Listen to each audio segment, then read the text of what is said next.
Specific customer complaints can often be bound to single instances with individual employees. How can a firm deal with these issues regarding employees directly?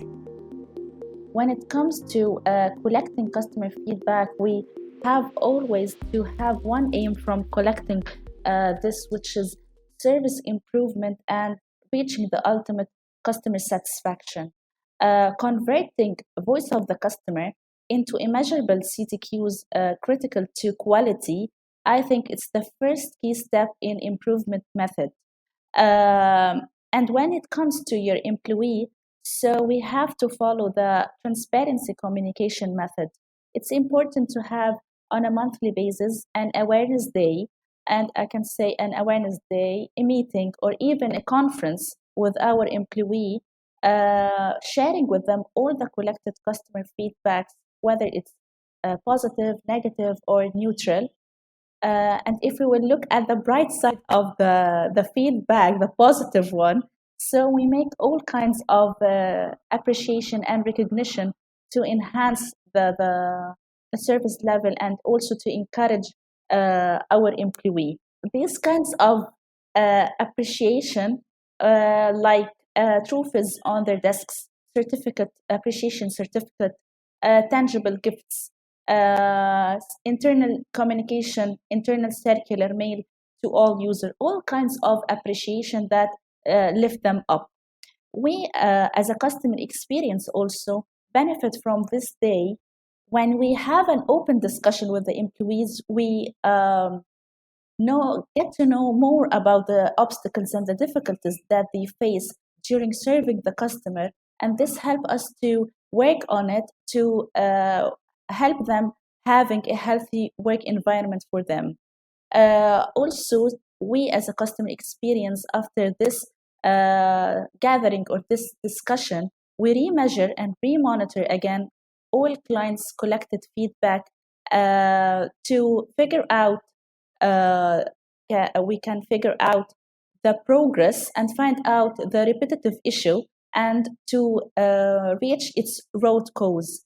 All these repetitive issues should be shared with all stakeholders in a focus meeting group to reach the best practice and according to it, agree on the action plan and implementation.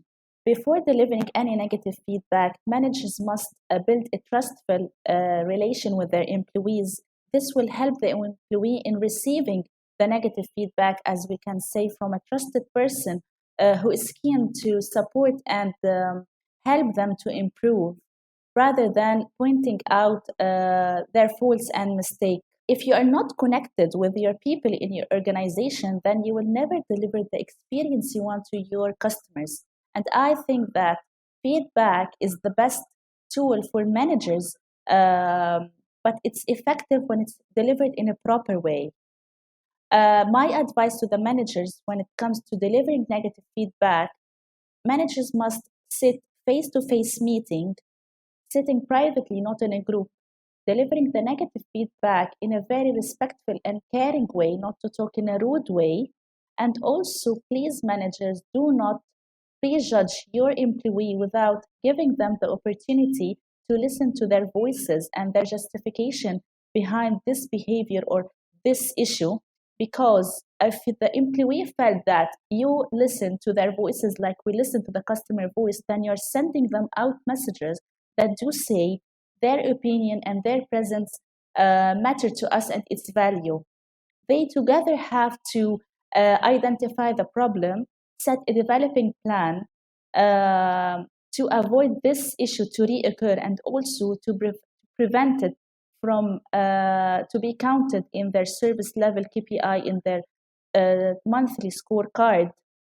Managers must have a regular follow-up with their employees concerning the implemented plan and the steps taken and its outcome, not to say the issue and leave. I think that if it is done by this way, employee can be even more grateful.